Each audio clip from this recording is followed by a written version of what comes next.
Preparing to live stream the meeting.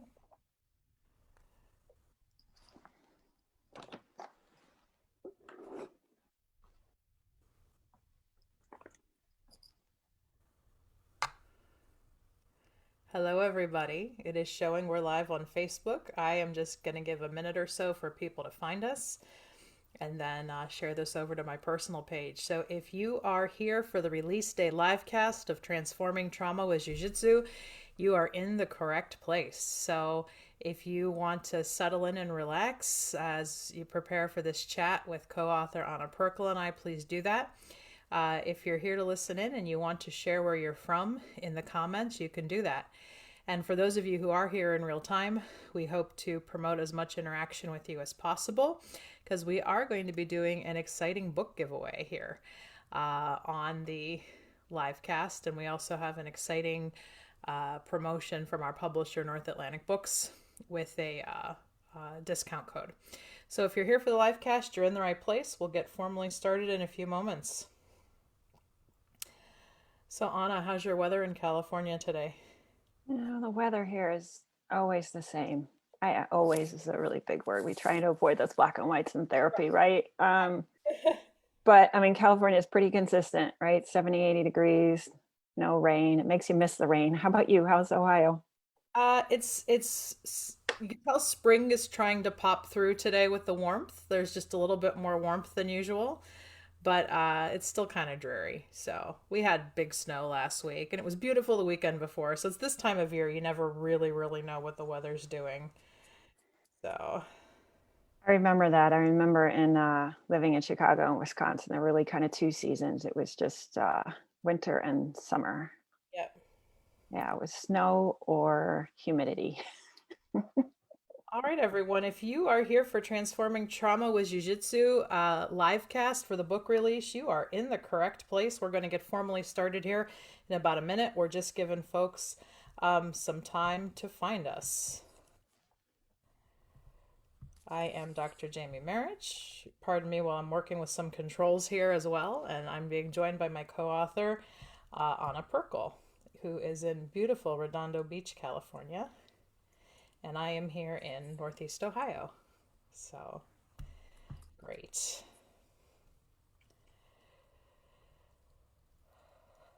Okay.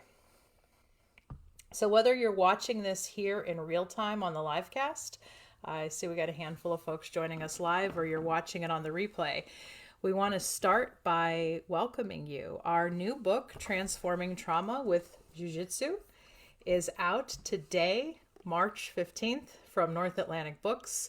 It is as Anna said, it's our baby we've birthed into the world, only it's a really tough baby who can trap and roll and wrist release and do some other cool things. So how does it feel, Anna? Because I know this is your first, major book other than, a manual ebook you put together. How's it feel?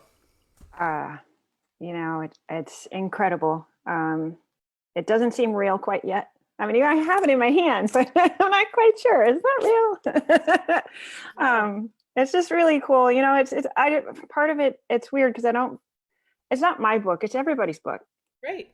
I'm just so happy for all the people we interviewed, and excited to share it. And yeah, it's amazing. Awesome. So for those of you who are already joining us live, I see quite a few of you were with us live, but we want to give you a code.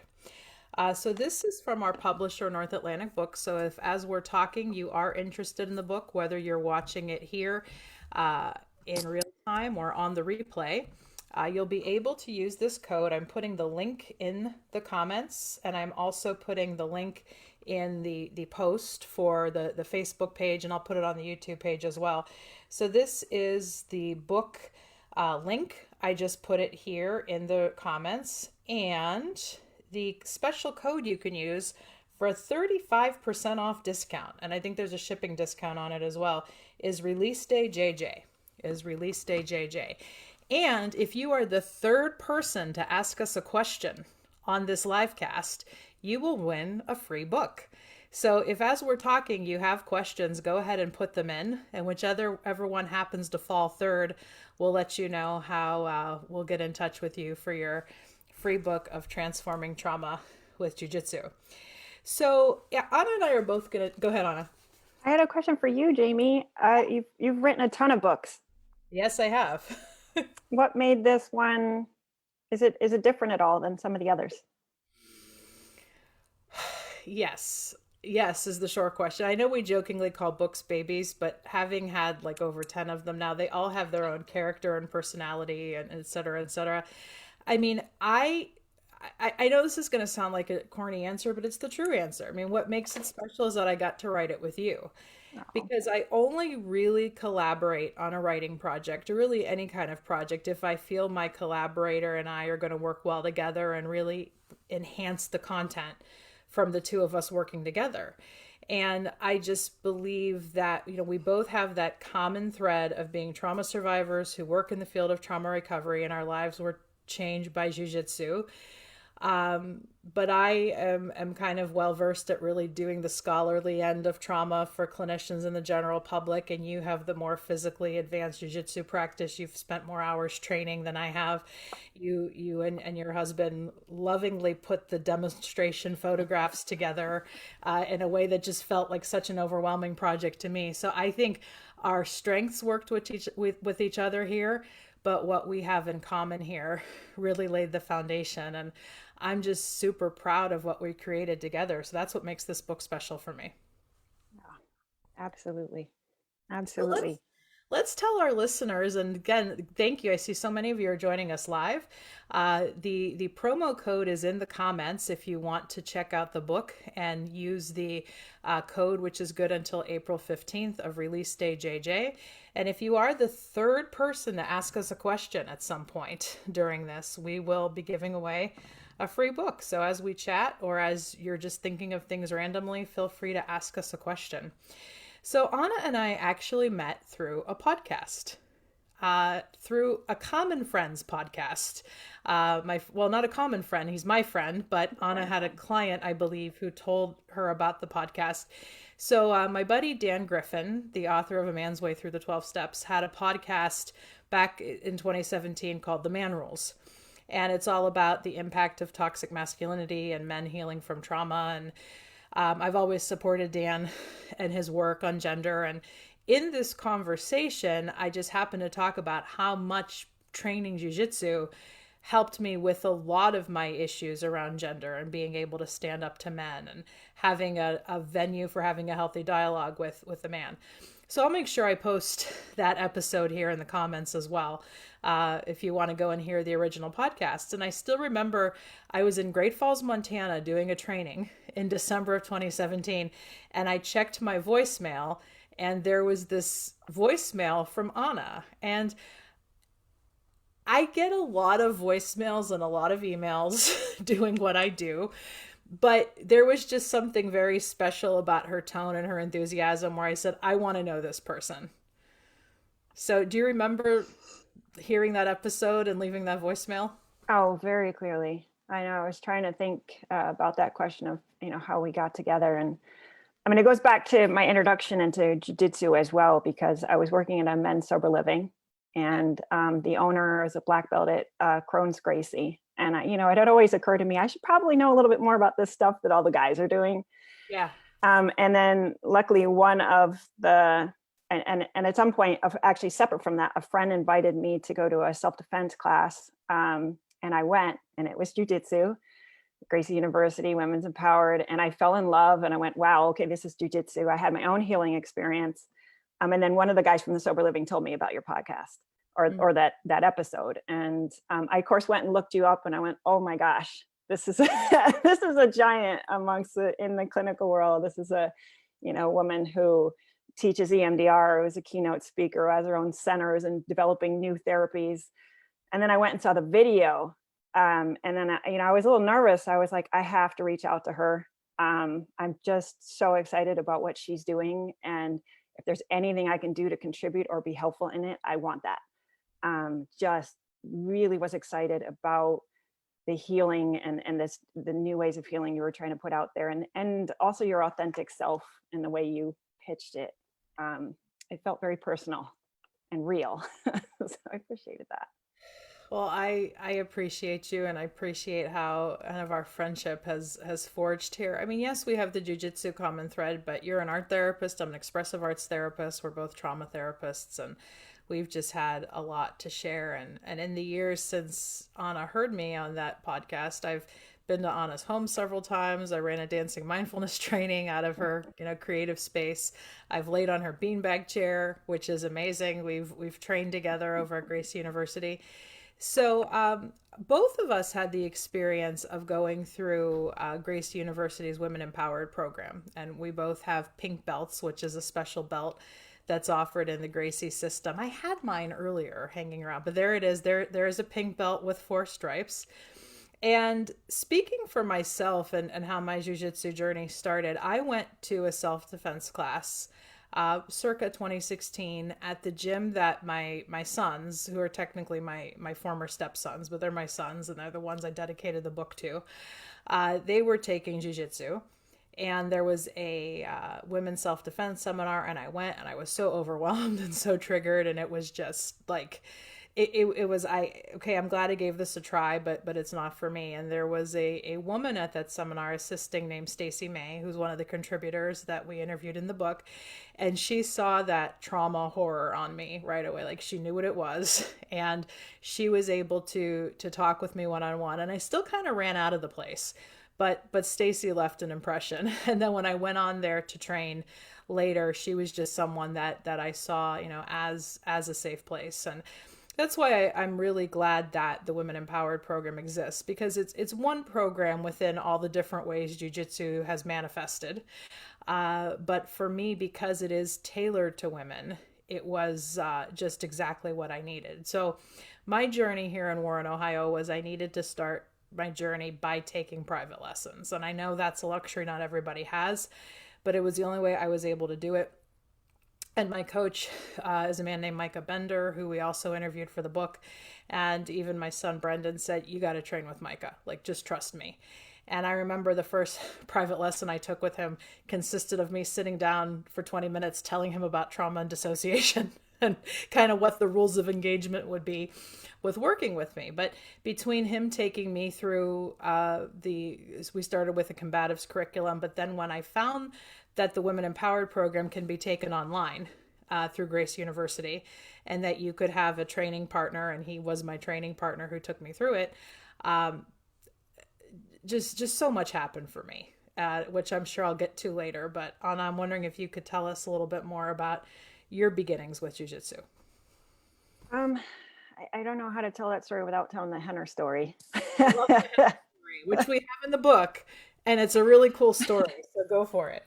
So my girlfriend said, "Do you want to come to this self-defense training with me?" And I'm always looking for more self-defense training because, I work with a lot of teenage girls or launching to college. And I'm like, look, I don't want you back in my office because you're now sexually assaulted, if there's some way for us to prevent that.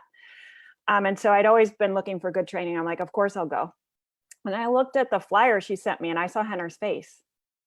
And I was not happy. But I didn't actually even register at the time that it was him. I just saw the flyer and I was like, no, I don't like this. But I forced myself to go anyway. And even my friend copped out last minute. So I really was like walking into this place without anybody. But when I got there, I felt so welcome. It really was an incredible feeling. And I can get more into that in a minute about the things that jiu-jitsu has done. But I just felt incredibly welcome. And what I thought was going to be sort of a combative, like competitive, violent experience left me laughing and giggling and feeling powerful and strong as I left. So anyway, I decided to continue on. And as the weeks and months went by, you get stronger, and then they start asking you to volunteer to show a technique as a student. And I did great with that, with the exception of Henner. If it was Henner, I became squirmy, and I couldn't get away from him fast enough, and I would do the technique way too fast. And he's like, "Anna, listen to my voice, slow down." Just real quick for people listening who may not know, Henner is Henry Gracie, who's the grandson of Elio Gracie, who is considered the founding father or one of the founding fathers of Brazilian Jiu-Jitsu. So, I mean, this is a massive giant in the jiu-jitsu world. And when I even heard Anna knew Henry Gracie, I was like, and then I heard this more personalized story. So I just wanted to throw that in. Keep going. And honestly, I didn't even care or know about his celebrity at this point. Mhm. So that wasn't even part of my story. I just saw him as like, okay, he's a jujitsu instructor. And people would come in and they'd be like, hey, is Henner going to be here today? And I'm like, yeah, of course he is. And they'd be like, you train with Henner? Anyways, I think the other part of this though is he is, I think, 6'4" or 5". And he's a He's tall. He's tall. tall. Hmm. Anyway, anytime he came near me, I got squirmy, and he has that effect on a lot of people because he's a big guy and he's a celebrity. But that wasn't registering for me. I tend to have an attitude where biggest dude in the room, I'm going to run straight up to him and try it on him. So I couldn't understand what was going on. Anyway, one day it finally hit me. In the middle of the night, sort of thing. You're trying to sleep, and you're like, "Oh my gosh!" And then I realized he looked like a prior assailant of mine. And I went the very next day hunting for, if this guy was on Facebook. I long forgot about him or any interactions we had together. And I found his face, and then there it was. Ugh. I felt it. I felt it in my body, that, wanting to take a shower on the outside and the inside, and just not good. And I couldn't believe it because I am although I'm a clinician, I'm a seasoned client of therapy. And I had done mass quantities of work on myself. And I'm like, why is this still here? Hmm. Anyway, I reached out to Eve and said, hey, just want to let you know, I'm triggered. Hmm. Eve's Henner's husband, who helped found the program of Women's Empowered and is a co-instructor in it. And she had the most beautiful response. She's like, Anna, just let us know what you need. Everybody's different. We can have less Henner, more Henner, less energy. Energy, yes. And then I eventually I said, you know what? I want to test with him, because I will know for sure that if I am really triggered, that these techniques will still work.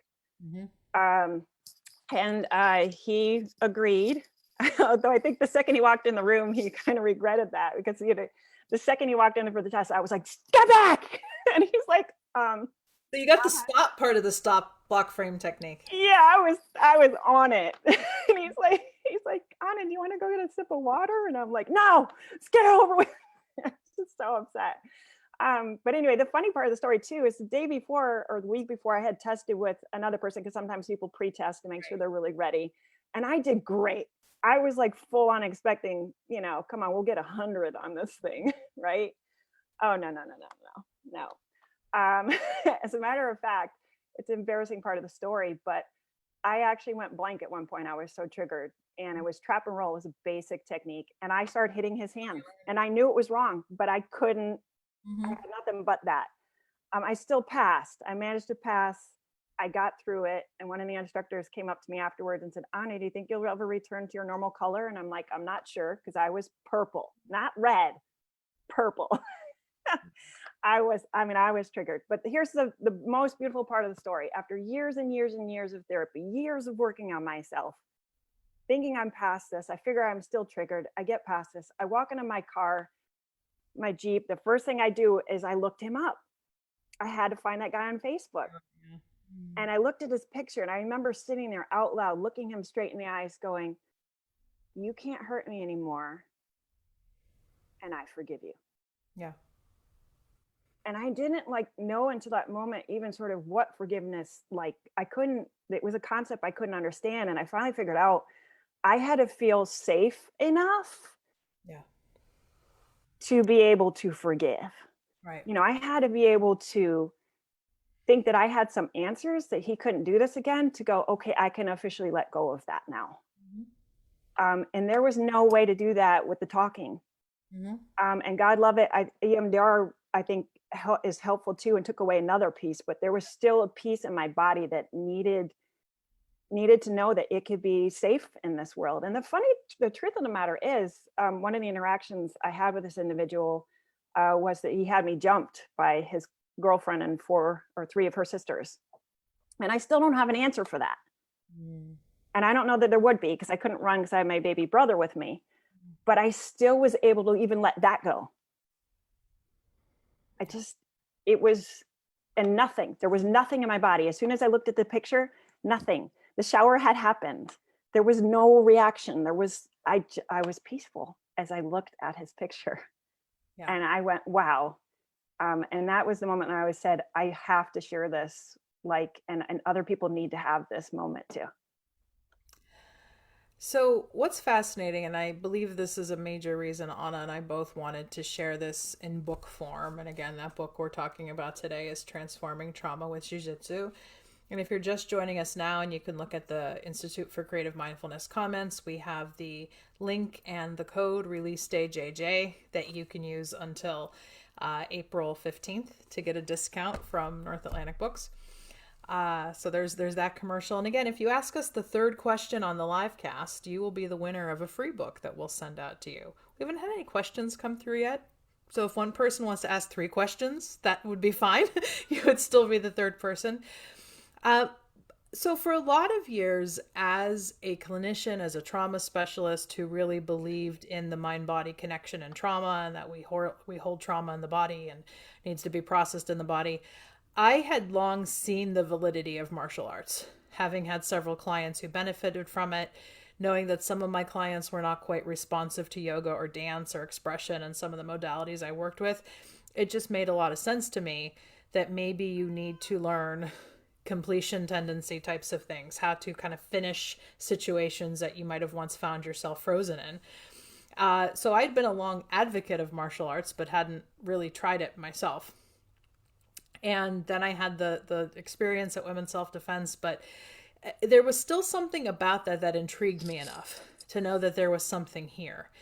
And when I came to Jiu-Jitsu 2016, 2017, I had a lot of EMDR at that point, a lot of expressive arts therapy at that point. Like Anna, I was a seasoned client, and I was doing well in my life and in my recovery. I think every season has brought in something new that has revealed another layer. A few years before, I had started practicing aerial yoga, which was another amazing, more physical practice that taught me how to get out of tricky situations.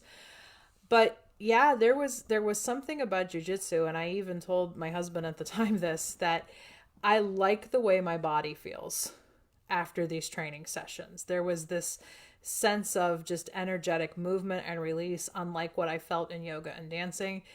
And for me, I literally had to learn how to get a large man who was trapping me off of me. I literally had to learn how to assert my voice and realize that a couple simple movements can help me get out of a tricky situation. And the fact that I had the privilege of doing that with a male coach, who then got me to a point where I was able to take group classes and train with other men, and which was still an edge for me. I'm just so grateful. So I remember years ago, Anna, when I wrote Trauma in the 12 Steps, somebody asked me what I hoped to achieve by that book.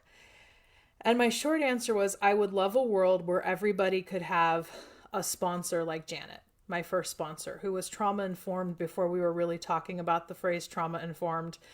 Because of who she was, I really gave recovery a chance. And I feel a similar way with this book, that I would love a world where any female survivor, but really any survivor of any gender, could come into a jiu-jitsu space and be met with someone like Micah or someone like Stacy, and who just kind of gets it and realizes that, yes, the point of jiu-jitsu is not, and we'll talk about how it can feel counterintuitive. Like, isn't jiu-jitsu violent? Isn't it an MMA thing?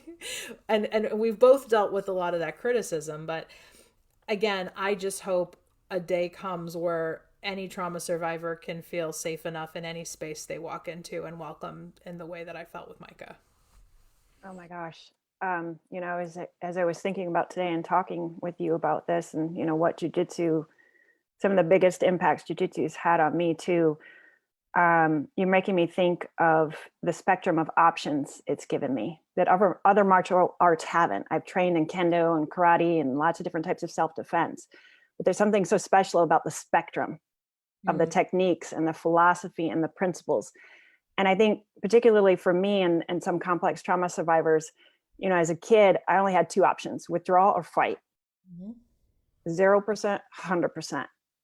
Right. And because of the nature of jiu-jitsu and the leverage, There is from beginning to end, there's wrist releases all the way to, choking somebody kind of situation. And, once you gain mastery over these techniques, one of my gains was that I could fight back in a situation where I needed to fight, but without losing control, right? I think I realized over the years that in a particular difficult situation, I was not only afraid of the person, right, that was coming at me, but I was also afraid of myself, Yeah. and my overreaction, right? And was I going to handle this in a way that I wasn't going to regret?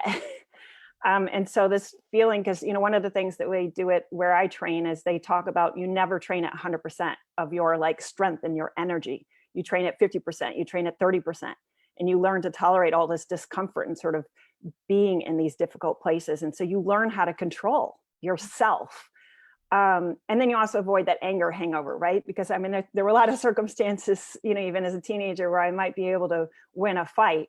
But then there was the afterwards, oh gosh, that is going to come back to haunt me in some ways. But anyway, once the techniques are mastered, then it starts drifting into other aspects of your life, right? Yep. Where I'm now not afraid to set a boundary. And I think I was always able to set a boundary if there was something really important, but it was the small discomforts of life that I wasn't setting boundaries with. I wasn't able to say what I needed and wanted because I was afraid of the other person's response, and I was afraid of my response back to them. But all of a sudden I'm like, no, I can do this. I can be calm yet firm. I can set boundaries. I can even be vulnerable, because I have answers. If you do want to go down a path of getting nuts on me, I've got answers. I've got options, lots of nonviolent options. Mm-hmm. And then I think once you're able to set boundaries and get vulnerable, because it's not 0 or 100, that's when now more of your authentic self even starts to come out, Right. where there's room for you to be you, to ask for what you need to. Anyway, we saw a lot of that in the research and the surveys of these women who had been in this program. Right. Jamie, do you relate to that? Yes. And I want to talk about leverage, or alavanca is the Portuguese term. This is a brand, but it's so critical to jiu-jitsu. And I think that was one of the big lessons that I learned in jiu-jitsu that transferred off the mat for me.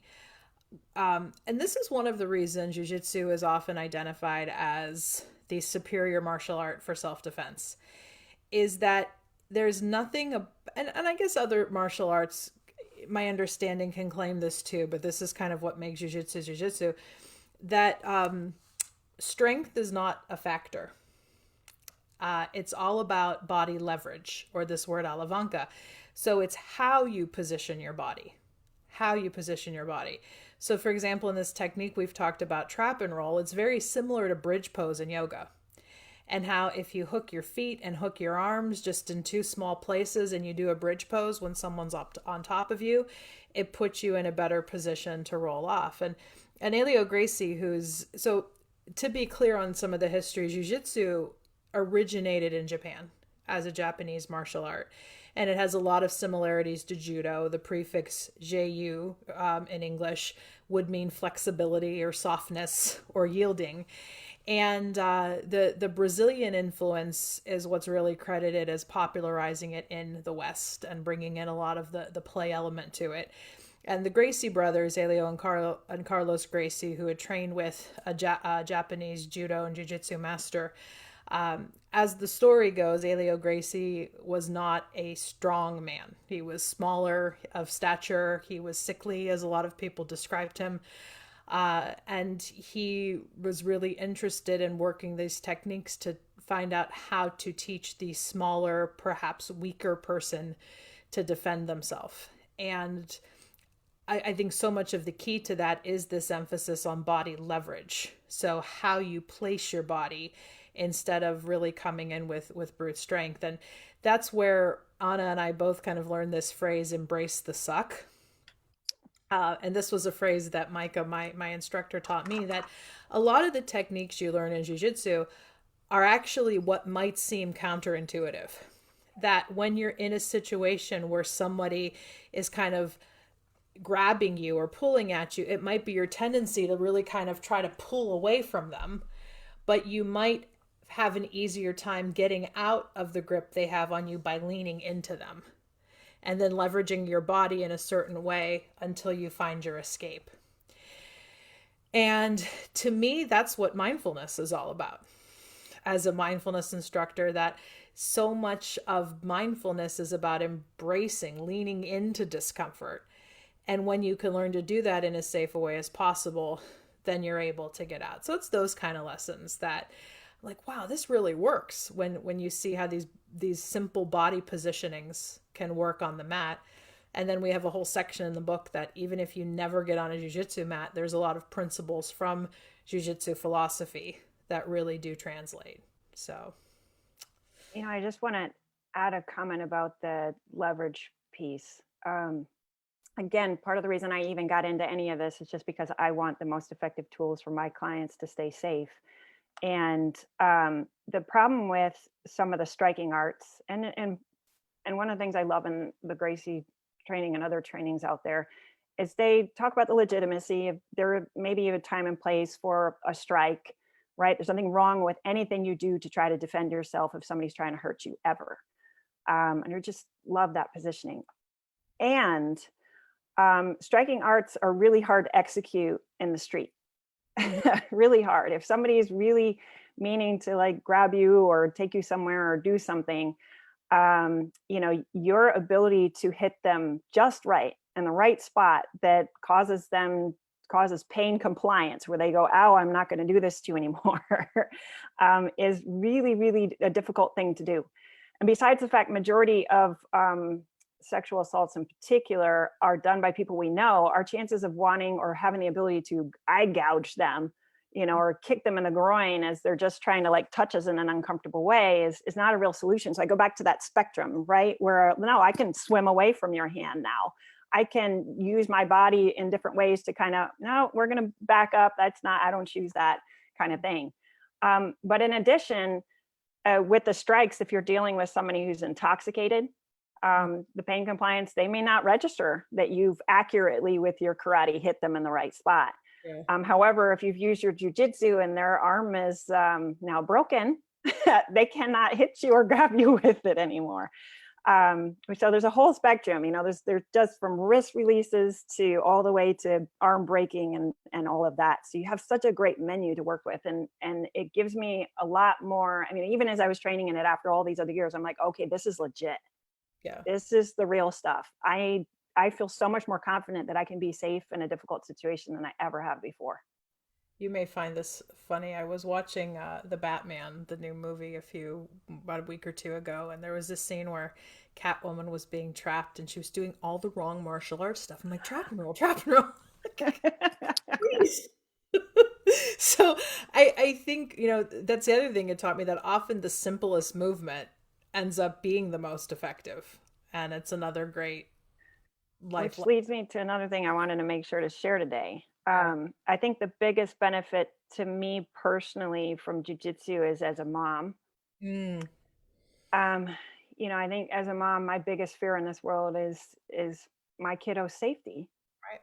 Like most parents. And it's a cuckoo world out there. There's a lot of difficulty our children have to face on their own someday without us. And as soon as I figured out what jiu-jitsu was, I'm like, okay, perfect. This is right up her alley too, because she is one of the most non-violent people ever. She does not want to hurt you. Even if you bullied her or whatever, she doesn't want to touch you. She doesn't want to hurt you. She's not that person. Versus other kids are like, fine, yeah, I'll punch you. But she didn't want that. And I'm like, this is perfect, because she can, in a lot of these techniques, take you down and control you without hurting you and protecting you. So anyway, I got her that defense. And fortunate and unfortunate, she has actually already had to use it. In a situation where I was not there, overnight at a friend's house. Yeah. And the coolest thing about it, one of the cool things about jiu-jitsu is that it's all of these concepts or, principles of how you do things. And what she actually did that night wasn't a technique. It was just lying in there and going, okay, I think if I put my elbow in the right spot, this is going to hurt this person when they go to try to do this. And it did. And they backed off. Yeah. And I sleep well at night knowing that my kid has answers.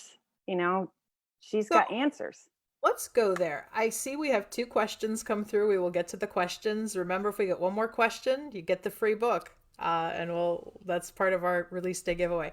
So, two criticisms that we anticipated of this book, and one I actually got at one point when I was doing some of the prep posting and prep work for this, is a lot of trauma advocates, women's advocates, Me Too advocates, believe that the emphasis in society ought to be on telling men and assailants not to do these things instead of the burden being on women needing to learn self defense. My answer has long been, why not both?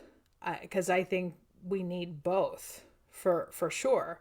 And although, yes, I don't like living in a world where my safety is threatened all the time, I can also say what I have gotten from learning this art has truly enhanced my life.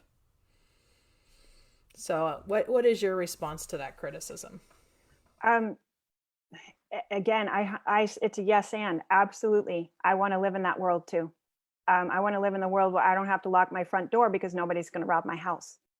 But I sure am glad that I know how to install a lock on my front door so that, because based on the situation as it stands right now, I still need to do that. Yeah. Um, and, you know, so yes, and to that, but it's also making me think of the trauma survivors who've already been hurt. Right. And the fact that, again, this amazing healing opportunity only happened for me because I could physically interact with Henner in this way. Mm-hmm. So at a minimum, I would want this jujitsu to continue so that, we can have the completion. Right. So we can rewrite the story that our brain has about there was nothing we could do or can do. There's no answer for this. No, I want people to have the opportunity to do that. And if it also keeps them safer in this world and, not allowing something else to happen, great. I think we can do both, and absolutely. And I think, I'm just reflecting on one of my favorite feminist icons being Buffy the Vampire Slayer, and how I was very intrigued by seeing all the martial arts that she used in that. And thinking of her as a slayer, it was metaphorical as well, not just what she was physically able to do by take down vampires. And several people I've talked to who love Buffy have said, like, I want to learn how to kick ass like that. That, yeah, it's good to be in my body and relax in my body, but and we might think of what we see in yoga and relaxation as more of like the yin, more of being able to settle our body, where this can be seen as very much like a yang practice, like really building energy, but that can also help us settle our body. It's like we need both. So the other question we got, and this was something we even talked about with our publisher at the beginning of this process, is in the West, a lot of people have this association with jiu-jitsu as mixed martial arts, which is the scary cage fighting thing with various characters that you see on TV. And no offense to MMA fighters, my Micah was an MMA fighter, and we've both met a lot of MMA fighters over the years. So yeah, Anna, why don't you talk about that first? This idea that jujitsu equals violence. Go. Yeah, it's so not true in my head at all. Yes, that's what we see, right? I mean, that's what we see on TV. We see UFC, we see MMA. That's what we see.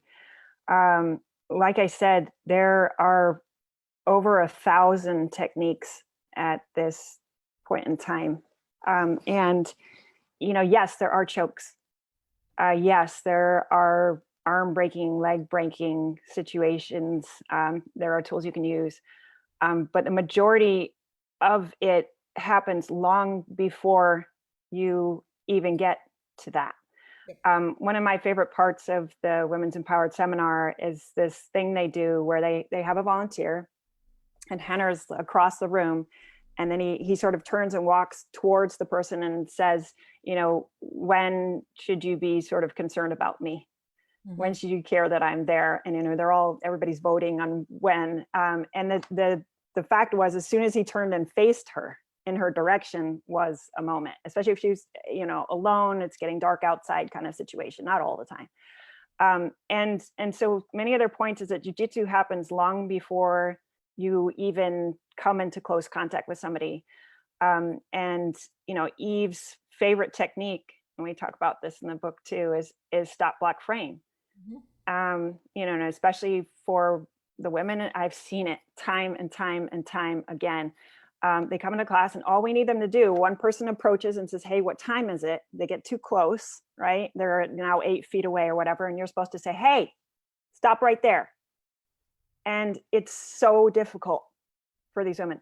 Hey, it's, can you please don't, right? And it takes them a long time because, a lot of us have had training that, that would be nuts to assert yourself in that way. Right. And so these are some of the major techniques of assessing a situation and not even getting close enough, managing the distance, managing the damage. There's the clinch technique that most people have seen if you've ever seen a boxing match, right? And you're like, why are they hugging each other? It's because when you're in that close, you can't really get a punch that's harder than you hitting yourself here, right? And so we teach that too. And we teach it to the kids. We call it helmet, hit, hug. Right? You put on your helmet, you hit them, and then you hug them so they can't punch you. Right? And so that's not UFC. Let me, break your face. There's just so much more. I could spend hours. I'm trying to figure out what else you guys would want to hear in this.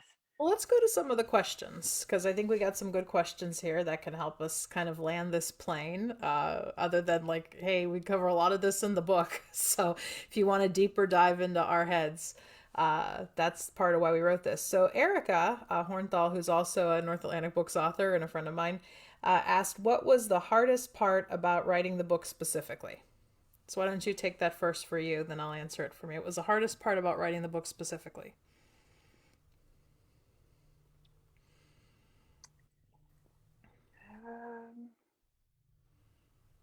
I don't know. It's a hard question to ask. What's hard about writing the book? Because when you're so passionate about something, right? I mean, I think it's like anything else. It's just sitting down and getting started. It's just, I need to start typing because, all of us have that perfectionistic tendency. We want to have it right.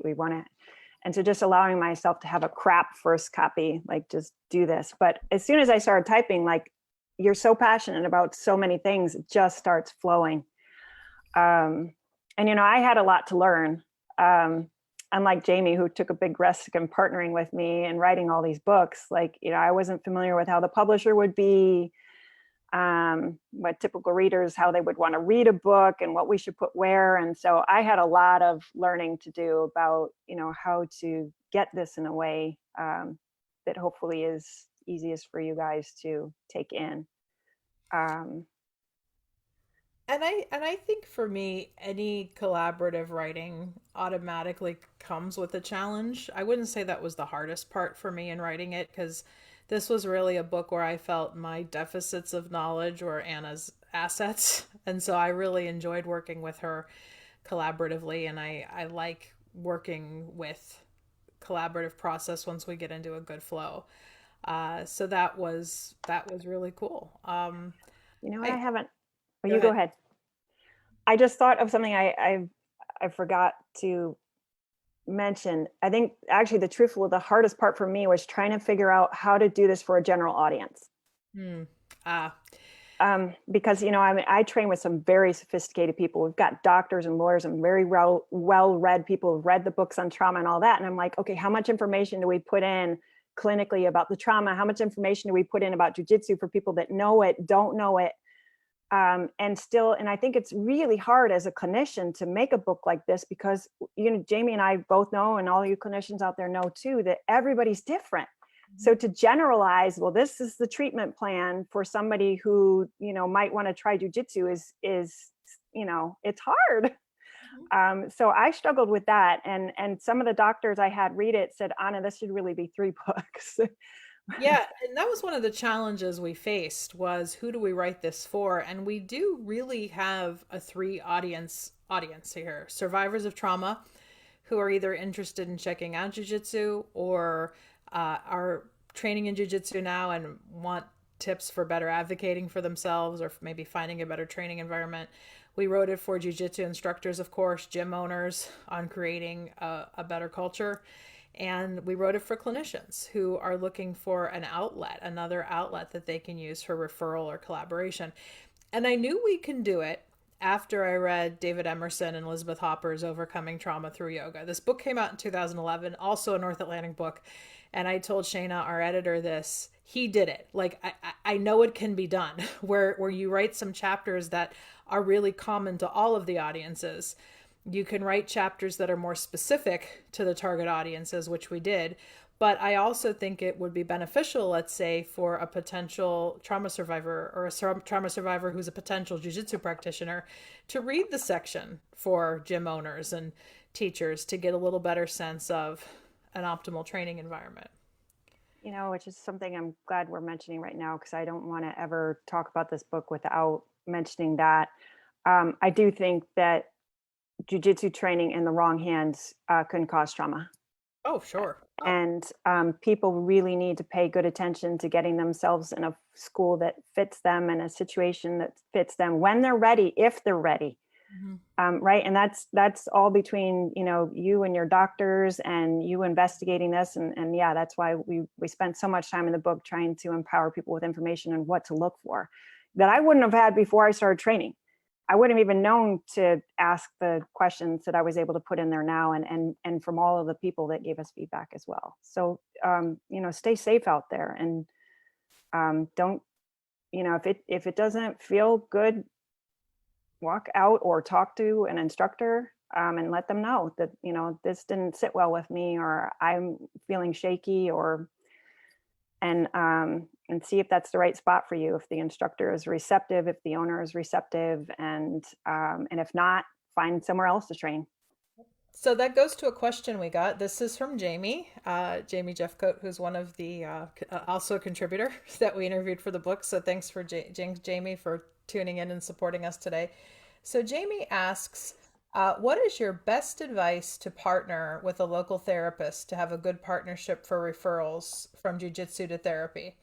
Just like not all jiu-jitsu is created equal, not all therapists are created equal. So yeah, we do cover this in the book, but we'll certainly answer your question. So Anna, what advice would you give to jiu-jitsu instructors for how to find the good therapists in the community?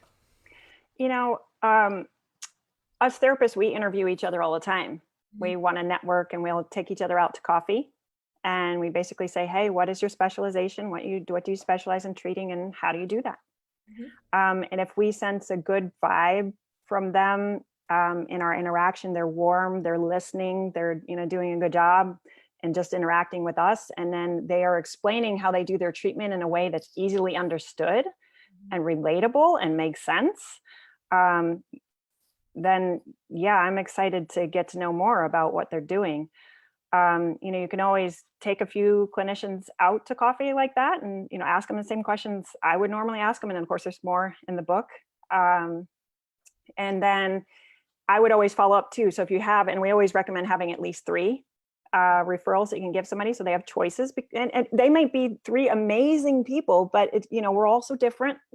Somebody might prefer Jamie over Anna, or Anna over Jamie.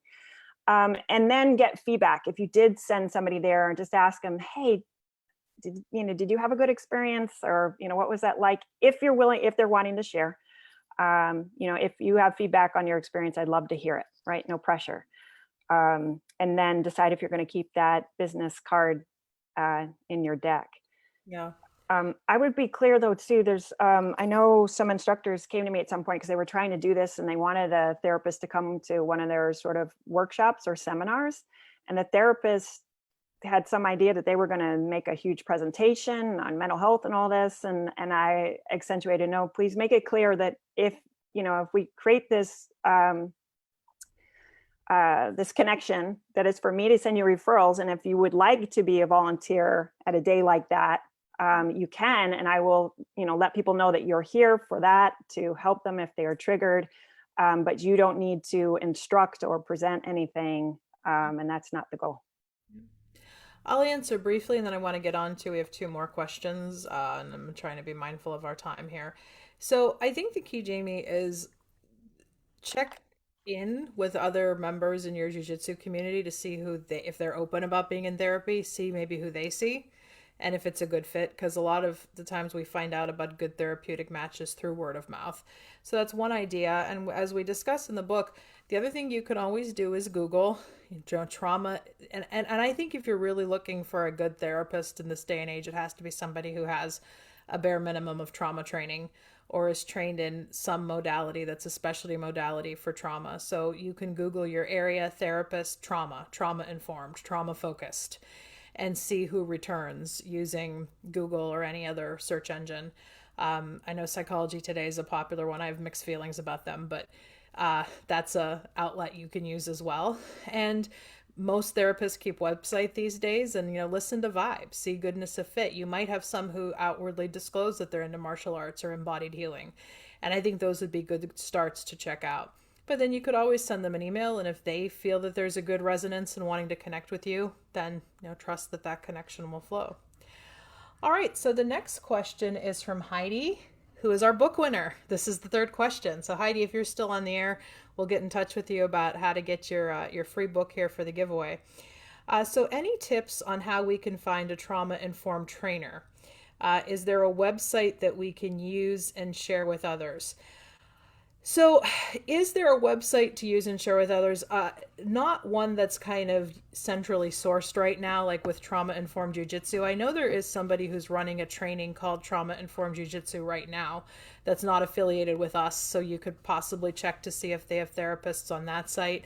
And the other thing, and we cover this more in the book, is there are a lot of different schools, approaches, even within this larger martial art that's called Jiu-Jitsu. So we talk in the book how there are schools that are more street focused or like practical self-defense versus sport jiu-jitsu. And we generally recommend schools that have a little bit more of a street or practical focus to them. Even if you search in this day and age, like jiu-jitsu trauma survivors, a lot of bios will come back of different instructors. And if they note that that has been a specialty or an area of focus for them, that might be an area you can look into. And the old-fashioned way would be if you find the school that's closest to you, you have every right to call on the phone first or go for a visit first to observe a class, see if they allow that. If they don't allow that, that's a red flag to me. But if they allow you to come and visit and ask around, ask what their general approach is in working with trauma and working with survivors and working with people just who might be skittish around going on the mat in the first place. And trust your vibe with the kind of answers that you might get. I think if you're a female survivor, especially too, looking for schools that have a specific program for women's self-defense can be a good kind of safe entryway. Anna, anything you want to add on that? Just that I am actually going to be offering a training to schools. So if they want to know more and instructors about how to be trauma informed, I'm there to help. And for those looking for safe schools, I echo everything Jamie just said about, street versus sport. Street are techniques that you use to stay safe on the street in a general assault, versus sport are things that might leave you open to strikes. Mm-hmm. And I would also say safety first, right? If you get to view a class and they should be spending a lot of time explaining how you keep each other safe during a technique. Make sure to tuck your shoulder, make sure that the bad guy's hands are tucked a certain way so that everybody is keeping each other safe and not injured. And the other point, top 3 point here, I would always want to say is they are delaying sparring. If they let you spar on day one, I need you to walk out the door. So tell us what sparring is for those who don't know. So sparring is just sort of free fighting. Right? Okay, here's your partner, and now go ahead, try to attack each other or defend against whatever. And versus technique training, where the instructor will show a specific technique, and now you and your partner will practice that, usually like 3 or 4 reps a piece, right? And then they move on to the next technique, and same thing, you alternate back and forth 3 or 4 times, trying out the specific technique. And a lot of places move from that individual technique training to then reflex development, where they will take like groups of techniques like standing versus ground. And they will have people, now that you know all the different moves of that type, try to give you some sort of indicator by grabbing you a certain way. And then you just have to try to remember how to do this, which then moves to sparring, which is go ahead, give me anything you've got. And the problem with that, as you can see, is be like me telling you, okay, let's play chess, but I'm not going to tell you how to move any of the the guys. You don't know how to do the moves yet. So you wouldn't even know, in my personal story, one of the things that always scared me were footlocks, because I wasn't sure even when somebody had one, and I didn't want my foot injured. And so I would always let people know by the time I got to master cycle that I don't know any foot locks, so I don't even know when to tap, kind of thing, right? And so, yeah, if they are letting you free fight spar on day one, I would say walk out. And a final question we have from Bevan, who's with North Atlantic Books. Hi, Bevan. Nice to see you again. Do you have recommendations for folks who are interested in checking out Jiu-Jitsu for trauma healing, but who may not have access to a studio or the right kind of studio? Yes, great question. We do cover this a little bit in the book, but for just freedom here on the cast, there are some really amazing online resources that you can check out. Like Anna and I mentioned Gracie University, which is kind of the home base where, and I only really trained with them online, being here in Ohio, being in a non-affiliated gym with them, but I had a good coach there who was willing to take me through this. And the Women Empowered program is available completely as an online curriculum. Typically, though, you would need to have a training partner, somebody who's willing to work with you on some of this material, and they go through how to make that safe. But especially the pandemic has incited this whole kind of school of solo drilling of techniques that you can do on your own and learn on your own and practice on your own. A wall can be a great partner, and Eve and Victoria Gracie have a class on Gracie University called Fit Jitsu, which is more of a fitness class, but it is, you don't need a training partner for it. Again, we both speak highly of Eve and Henry Gracie and a lot of the videos that they make available completely for free on YouTube that you can search out. So Henner is spelled with an R, Rener, Gracie, and Eve Gracie. So we would recommend a lot of their videos. And funny you should ask, next week, Anna and I are actually teaching a class online with the platform Movement Genius, which was developed by my dear friend Allison Stoner, who is the lead endorsement for the book. She's an actress and a movement advocate, mental health advocate. She's just one of my favorite people in the world, other than Anna. I mean, I have a lot of favorite people, right? So I went ahead and put that website in movementgenius.com. Our class is next Wednesday, the 22nd at 8 o'clock Eastern. If you're a Movement Genius member, it's part of their pass. You can also buy a one-class pass through Movement Genius. And Anna and I will be doing a class with some of the basic solo drills that you can practice on your own. So any other thoughts on if people can't access a studio? Again, the pandemic really sort of helped us think a little bit more about that. And there's some really great grappling dummies out there made specifically for jiu-jitsu, where you can sort of put arms in certain places to practice putting your body in the right position to execute on something. And, they're full-size adult body type form. But I mean, yeah, if you've got family members who are excited for tactical hugging, as I like to call it, it's time for tactical hugging. It's always an option. It just makes me think I'm so proud now. I mean, I don't know, like the rest of the audience, if your teenagers don't want you touching them anymore. But every time I go to hug my teenager, she immediately puts in the frame and blocks me away. But I'm just so proud every time she does it. I'm like, nobody's ever going to put hands on the girl that she doesn't want to. Yeah, practice with your families. I'm also putting into the chat another event that Anna and I are doing. This is coming up on March 26th. It's a Saturday event at 12:40 Eastern. It is 12:40 Eastern, right? Or 12:40, 12, West Coast. Pacific. Yeah, it's 12:40 Pacific, 12:40 Pacific, 3:40 Eastern time. This is an event that we're doing with Eve Gracie from the Women Empowered program. I will become zooming in for it from Ohio to Torrance, California, where Eve and Anna will be at. And you can also join us for that online. And I went ahead and put the Zoom link for that also in the chat for this Facebook LiveCast. So Anna, we're just about out of time. So I'll put one more plug in the show notes here and in the comment for where to get the book and how you can use the promo code to get 35% off. Anna, how can people find you if people want to connect with you and your workshops and your teaching and your consulting? Because I can't recommend Anna enough in this area. They can either go to warrenhartcounseling.com or my email address is always an option too. Jamie, if you have a chance to type it in, because I'm not sure I can do that from where I am at. Yep, I can do it. No worries. Just don't forget the N. It's Anna N. Pirkl. And I wanted to mention too, the presentation on March 26th, we are going to be talking a little bit more about the brain and things like that. So it will be different than what we talked about today. So. Yep. And the best place to connect with me online is traumamadesimple.com. That is where I have all of my free resources that are openly sourced. You can share them with your colleagues, your students, your clients. You can use them for yourselves, especially a lot of the grounding strategies, the trauma-informed yoga strategies that might be a good complement to what you're getting in this book. So Anna, just remind me, One Heart Counseling, is that spelled out? One Heart? Yes. Yeah, it's spelled out, One Heart Counseling Center, the whole thing.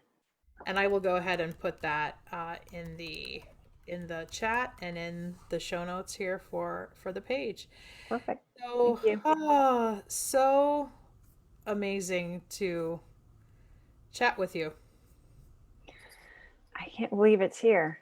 Yes, it's here. We have a book, and we got some congratulations come through. Just beautiful comments on the Facebook LiveCast. We thank those of you who are staying with us live through the whole thing, and for those of you who are watching on the replay, we hope that you can also benefit from some of what we shared. So again, we are celebrating today the release. Go ahead, hold yours up, Anna. Of Transforming Trauma with Jiu-Jitsu, which is out now from North Atlantic Books.